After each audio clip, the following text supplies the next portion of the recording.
Datuk Yang Dipertua beri ruang kepada saya untuk membahaskan Rancangan Undang-Undang Kawalan Harga dan Anti Pencatutan Pindaan 2014. Sementara kita meneliti dan memberikan pandangan, kita harus juga tahu bahawa isu ini isu yang sekarang dianggap sebagai kemelut besar yang menekan taraf hidup rakyat, dan beberapa pandangan telah pun dikemukakan sebelum ini tatkala dibentangkan rancangan undang-undang pada sejak tahun 2011 lagi. Ini termasuk dari Fomka yang mempertikai definisi penguatkuasaan dan beberapa kelemahan yang sedia ada yang tidak diberi pertimbangan.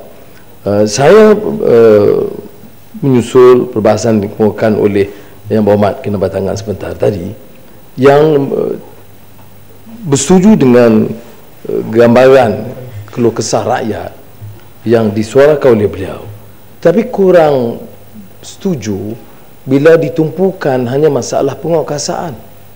Isu kawalan ini bukan isu penguatkuasaan semata-mata, tapi dilihat dari segi makro ekonomi. Umpamanya kita lihat gula. Gula itu isu dasar kerana monopoli syarikat boleh naikkan harga 35 sen. Tugas penguatkuasa adalah hanya kawal harga, ya, tetapi yang menaikkan harga itu keputusan kerajaan. Kita sekarang pertikai bukan sahaja penguatkuasaan, kita pertikai kebijakan ekonomi yang memberi ruang kepada tokoh-tokoh besar menguasai syarikat utama termasuk gula, beras dan IPP, walaupun tidak sangkut secara langsung dalam akta ini, tapi dari soal kawalan harga ada relevannya. Semalam dibahaskan oleh beberapa ahli yang berhormat tentang YTL, yang berikan itu kerajaan, yang menetapkan harga kerajaan. Sekarang nak beri lagi pun kerajaan. Harganya sudah tinggi, kemudian kuat kuasa kalaupun berkesan masih di tahap yang tinggi. Apatah lagi kalau di kawasan-kawasan pedalaman Sabah dan Sarawak, di mana penguatkuasaannya lemah dan harga barang meningkat. Dan saya rasa perbahasan sekarang ini sesuai, lebih tepat kerana menjelang Ramadan. Dan kita tahu kalau bulan Ramadan ini bulan yang paling menguji dari segi menahan lapar dan dahaga dan penghayatan ke arah la'allakum tattaqun, tetapi menguji kerana masa ini jugalah diambil kesempatan oleh syarikat-syarikat menaikkan harga tanpa peri kemanusiaan dan kelemahan penguatkuasaan. Tapi saya nak sementara menyokong beberapa langkah memperketat penguatkuasaan yang dibangkitkan oleh Timbalan Menteri tadi, tetapi saya ingin menegaskan bahawa ia tidak boleh dibahaskan terbatas kepada penguatkuasaan, kerana kita harus melihat juga soal pertimbangan ekonomi makro dengan keputusan kebijakan ekonomi yang ada sekarang yang mengizinkan monopoli. Bila kita sebut monopoli, maknanya tidak ada persaingan. Harga ditetapkan oleh syarikat maha kaya. Maka sebab itu kita bila bahaskan penguatkuasaan, ia tidak menjawab permasalahan yang dihadapi oleh rakyat. Kerana saya pertikai harga gula umpamanya, walaupun ditetapkan yang disebut oleh Menteri penguatkuasaan, tapi saya pertikai kerana harga gula di dunia turun, harga gula di Malaysia naik, dan yang menentukan masih lagi seorang Tan Sri Zia Mokhtar. Kadar elektrik sekarang ditetapkan, penguatkuasaan memastikan semua IPP jalankan dan tetapkan harga yang sama. Tetapi yang menetapkan harga, saya tidak setuju kerana harga itu tinggi. Keuntungan YTL umpamanya bilion ringgit. Semua tahu dibangkitkan semalam tentang keuntungan dari Bernas 2 bilion. Satu orang 4 tahun 2 bilion ringgit. Dia tidak memberikan jaminan kepada pesawah padi. Ini bukan soal politik pembangkang lawan kerajaan semata-mata, tapi soal dasar yang kita harus tahu, mengapa kita rasa begitu lemah sekali dalam menghadapi tokoh-tokoh besar ini, tak kira lah Melayu ke, Ananda Krishnan India ke, ataupun YTL. Apatah lagi bila heboh baru-baru ini YTL mengatakan menentang kronisme. Ya. Bagaimana dia dapat YTL IPP, pakar pasir gudang, National Grid, virtual monopoly dalam semua hal. Dan ini saya tidak mahu ulang, saya sudah sebut berulang kali. Saya rujuk kenyataan Tan Sri Ani Arok yang di antara pengurus yang cukup tegas yang mempertahankan kepentingan TNB dan kepentingan rakyat. Hal ini berulang.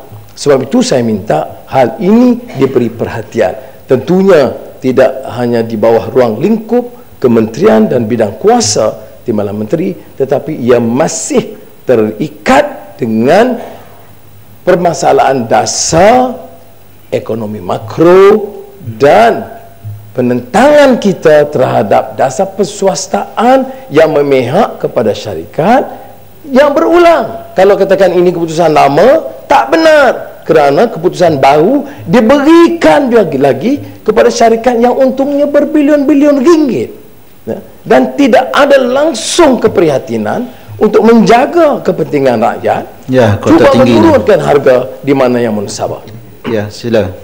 Saya ingin mencelah, nak tanya sikit pada Matan Pau.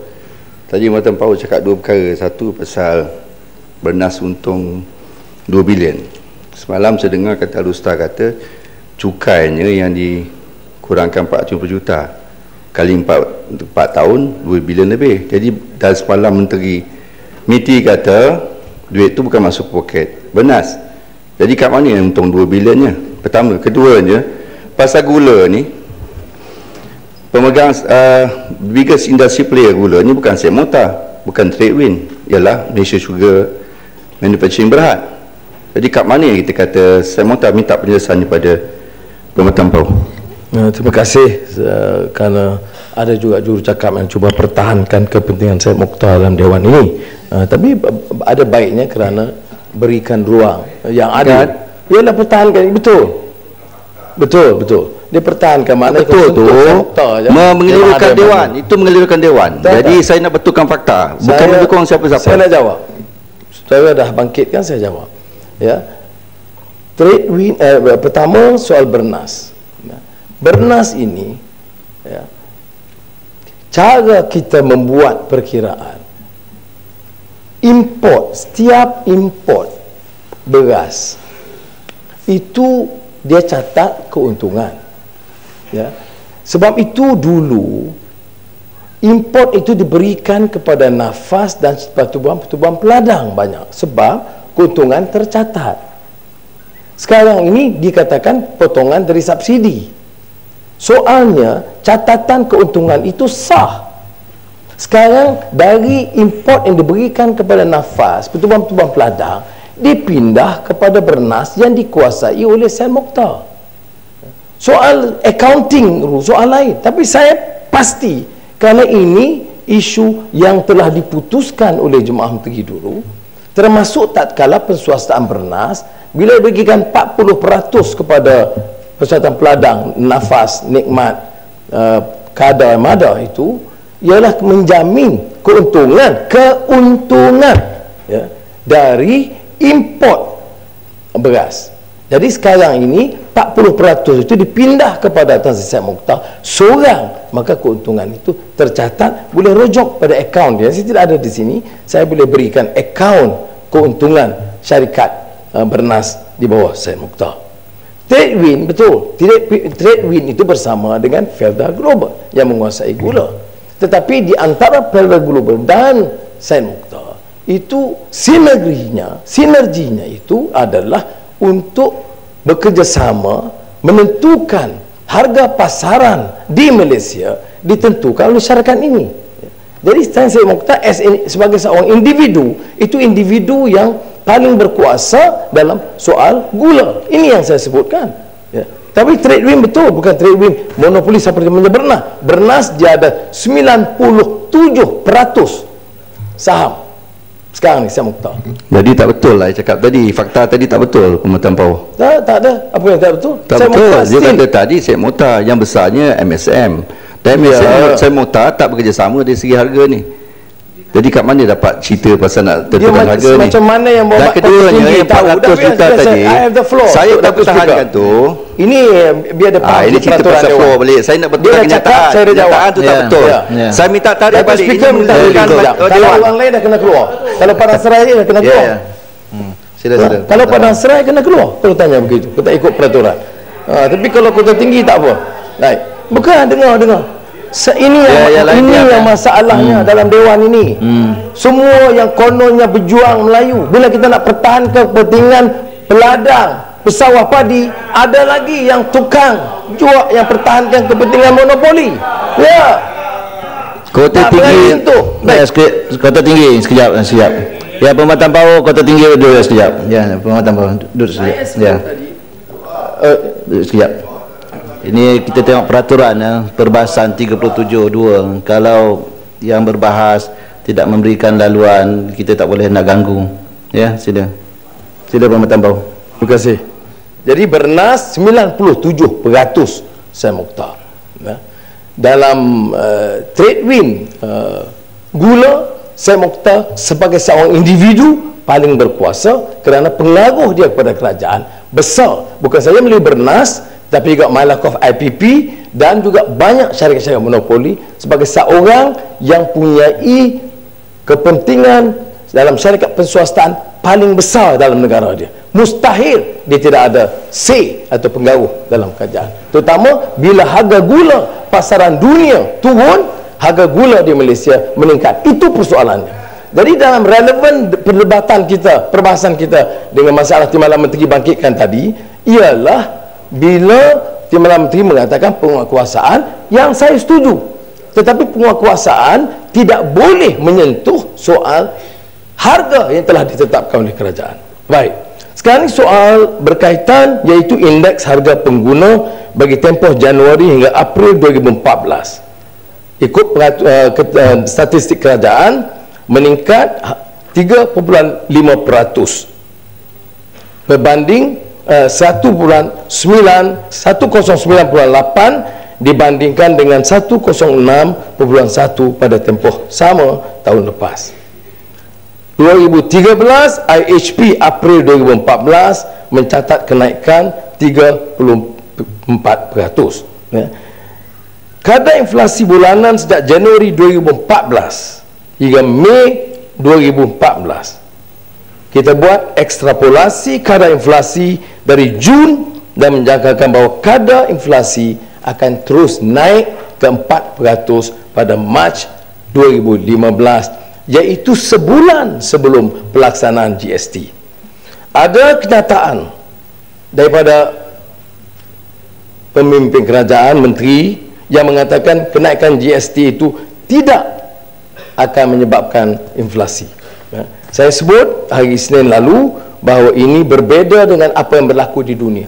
Semua negara di dunia melaksanakan GST itu dengan spontan akan menyebabkan lonjakan harga.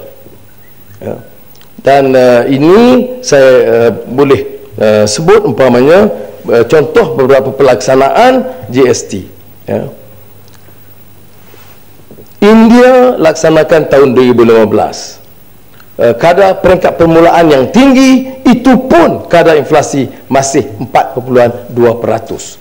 Singapura seperti kita tahu dengan kadar yang lebih rendah, tetapi kadar inflasi masih terus naik kepada 3.1% pada tahun 1994. Canada naik 5.6% tahun yang sama, 91 setahun setelah dinaikkan. Jepun naik pada tahun 89 2.3%, tambahan daripada awal. Australia naik 4.5%. China naik 24.2% pada 1994. New Zealand naik 27.2% pada setahun setelah dilaksanakan pada tahun 1986. Dan Malaysia, menteri jawab, tak naik. melainkan dalam keadaan yang biasa, ya.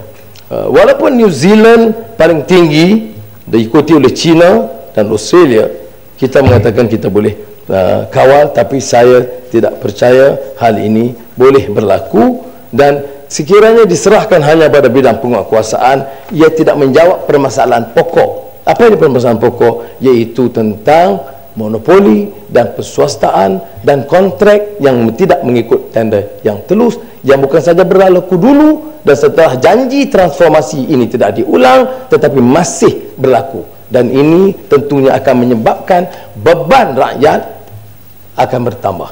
Kalau ahli bombat dari BN sendiri mengeluh tentang kos harga barang dan menyalahkan hanya penguatkuasaan, itu tidak benar. Kerana yang menetapkan harga gula itu atau menetapkan harga-harga barang itu mengambil kira keadaan yang nyata, termasuk bila kita gagal menentukan kompetitif bid dalam persaingan mengikut tender ataupun harga yang ditentukan oleh kerajaan. Terima kasih Tuan Ketua.